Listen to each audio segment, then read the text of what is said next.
जय गजानन श्री गजानन. नमस्कार. अनुप्रितास किचनमध्ये सर्वांचे स्वागत आहे.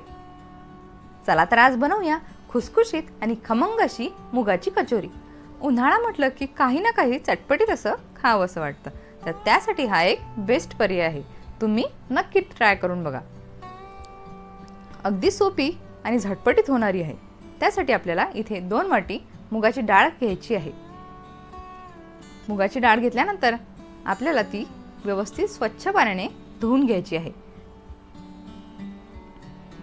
आणि मुगाची डाळ अगदीच लवकर भिजतं, त्यामुळे अगदी झटपटीत होते. 3 ते 4 तास आपल्याला हे भिजत ठेवायची आहे. आता मी इथे थोडासा मैदा घेतलेला आहे. हा मैदा आपण एका परातीत काढून घेऊया. त्यानंतर त्यामध्ये छोटासा चमचा घेऊन ओवा टाकून घेऊया आणि चवीपुरते मीठ टाकूया. गरम तेल टाकून घेऊया आणि गरम तेल असल्यामुळे आपण चमच्याच्या साहाय्याने व्यवस्थित मिक्स करून घेऊया. आता आपल्याला हाताच्या साहाय्याने व्यवस्थित मिक्स करून घ्यायचे आहे आणि जे तेल टाकल्यामुळे जे गुठळ्या तयार झालेले आहे ते आपल्याला हाताने मोडून काढायचे आहेत. या पद्धतीने केले तर तुमचं काम खूप इझी होईल. आता आपल्याला पाणी घालून व्यवस्थित मैदा मळून घ्यायचा आहे आणि आपल्याला हा मैदा जो आहे तो घट्ट असा मळून घ्यायचा आहे, जेणेकरून आपली जी कचोरी आहे ती व्यवस्थित होईल. आता माझा मैदा हा मळून झालेला आहे. आता 20 मिनिटं याला रेस्ट करायला ठेवूया. तर आपली मुगाची डाळ ही छान अशी भिजलेली आहे, तर ती मिक्सरला वाटून घेऊया. आपल्याला ही मिक्सरला मुगाची डाळ जाडसर अशी वाटून घ्यायची आहे. याप्रमाणे आता आपण कचोरीचा मसाला तयार करूया. त्यासाठी मी इथे एक तेजपान, मिरे, जिरं, दालचिनी, वेलची आणि धने आणि थोडीशी 2 चमचे सोप घेतलेली आहे. हे व्यवस्थित आपल्याला मंद आचेवरच भाजून घ्यायचं आहे. या मसाल्यामुळे कचोरीची टेस्ट एकदमच भारी येते. तुम्ही एकदा नक्की ट्राय करून बघा आणि कमेंटमध्ये मला नक्की सांगा की तुम्हाला ही रेसिपी कशी वाटली. आता आपण हे मिक्सरला बारीक असं वाटून घेऊया. आपल्याला जास्त सुद्धा बारीक नाही वाटायचं आहे, जाडसरच वाटायचं आहे. आता कढईमध्ये तेल टाकून मुगाची डाळ व्यवस्थित फ्राय करून घेऊया. आता मी 1 चमचा इथे मोहरी टाकलेली आहे, लाल तिखट टाकलेलं आहे, हळद टाकलेली आहे. जे आपले बेसिक मसाले आहेत ते आपल्याला टाकायचे आहे. त्यानंतर जो आपण वाटण केलेला मसाला आहे तो टाकून घ्यायचा आहे आणि मंद आचेवरच करायचं आहे, नाहीतर जे मसाले आहे ते जळून जातील. आता हा संपूर्ण मसाला आपल्याला त्यामध्ये टाकून घ्यायचा आहे आणि व्यवस्थित मिक्स करून घ्यायचे आहे. लाल तिखट जास्त आवडत असल्यास तुम्ही अजून सुद्धा टाकू शकता. आता हे मिक्स झालं की जे आपण मुगाच्या डाळीची जी पेस्ट केलेली आहे ती यामध्ये घालायची आहे आणि व्यवस्थित मिक्स करायची आहे.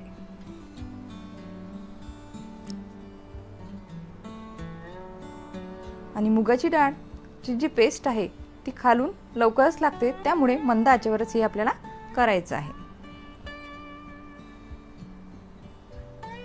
आणि सतत चमचा हलवत राहायचा आहे. 10 ते 5 मिनिटं आपल्याला पूर्ण व्यवस्थित मिक्स करायचं आहे आणि झाकण ठेवून होऊ द्यायचं आहे. मिश्रण जर कोरडं झालेलं असेल, म्हणजे जर याप्रमाणे झालं असेल तर तुमची हे मिश्रण तयार आहे.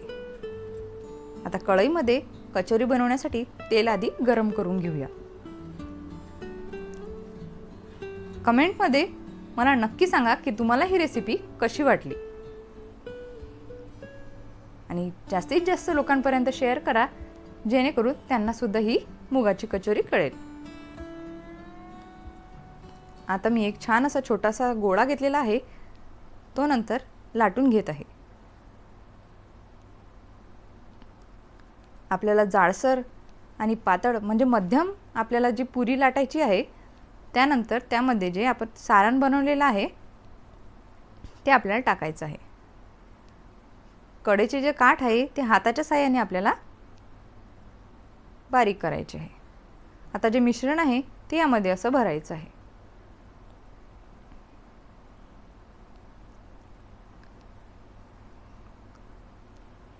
आणि चारही बाजूने व्यवस्थित जी कचोरी आहे ती आपल्याला बंद करून घ्यायची आहे.